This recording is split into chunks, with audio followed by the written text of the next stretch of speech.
All right, Press, this is our coaching Ned talk. So conflict coaching, so what is it? Conflict coaching, it's a not a question of when it's going to happen. Wow. Conflict is a question of when it will happen, not if. So people should always have the skills to work around conflict and try to solve it. Conflict resolution coaching aims to help people develop the skills, strategies, and mindset to address the conflicts constructively. And then this is applicable in various settings, including the workplace, your family, friends, and interpersonal relationships. And also conflict coaching also equips employees with the ability to manage their emotion during conflicts, leading to calmer and more constructive interactions. And so just a stat here is employees in the US companies spend approximately 2.8 hours each week involved in conflict, which amounts to around $359 billion hours paid that are filled in with conflict. And so when it comes to conflict, communication skills are top priority. And so that includes active listening, not talking over one another, which is one of the most important skills you can develop is to listen more and then not responding with your emotions, which I'll get into. And the other thing is extreme ownership. You need to take responsibility for your team's mistakes. Blaming others can also lead to conflict, but taking the blame yourself can ease tensions between each other. There's also problem solving and decision making. Being coached in this will help individuals generate lots of perspectives as well as exploring win-win scenarios instead of win-lose or lose-lose scenarios. There's also conflict prevention. So 60% of employees never received basic conflict management classes or training for conflict resolution in the workplace. And those that did, 95% state that they have had their training help them navigate the workplace conflict positively, seek mutually beneficial outcomes. With that also comes emotion regulation. And conflict tends to trigger extreme emotions sometimes, and it can also impact your relationship with others. And having emotional intelligence, like we talked about in class before, can help immensely when dealing with conflict. So coaching conflict coaching is extremely important both in the workplace as well as a professional setting. You can solve a lot of conflicts when you have this type of coaching, which is why it's extremely important for everybody to understand. Yeah, and so my topic was business coaching. And just for an overview, basically anyone who owns a company or any operating company can hire a business coach. Um, Business coach is typically an expert, being an entrepreneur or an executive who knows how to grow a successful business.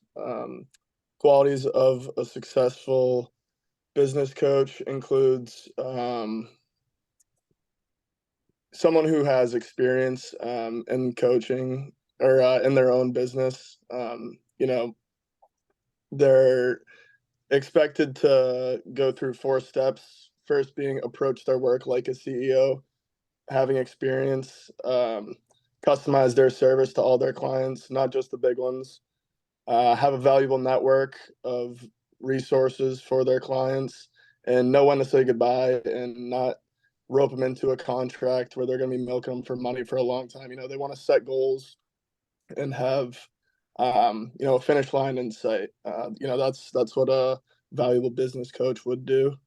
You can go to the next one. So I did life coaching. Life coaching can Uh, be I, very I got one more. Oh, back one. Yeah. And then so you can get certified to be a business coach through the International Coach Federation or the International Association of Coaching. And then just a few stats that show results is 80% of people who worked with a business coach reported increase in self-confidence, and 70% saw increase in their work performance, relationships, and communication skills. So you can go to the next one. So I had life coaching. Life coaching has many benefits, including the ability to improve who you are as an individual. It helps you to discover the best version of yourself by asking difficult questions. It helps to improve motivation and a sense of self-confidence to act and achieve the goals that you set for yourself. As you can see on the slide are some key benefits to life coaching and what it has to offer.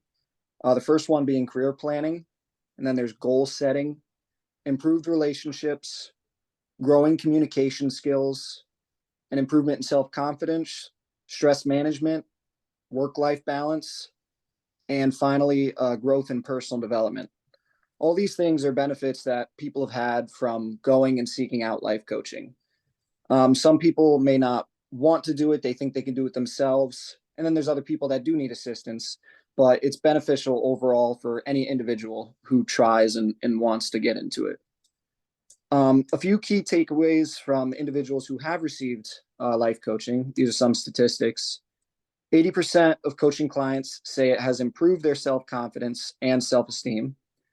73% of coaching clients say it's helped them improve their communication skills, relationships, work performance, and their work-life balance. 51% of companies say having a strong coaching culture leads to higher revenues. And 68% of individuals who hired a coach say they returned their investment. That's it. Okay, so I did sports coaching, and just to overview, it's pretty much just coaches that help athletes of all ages and abilities to reach their potential.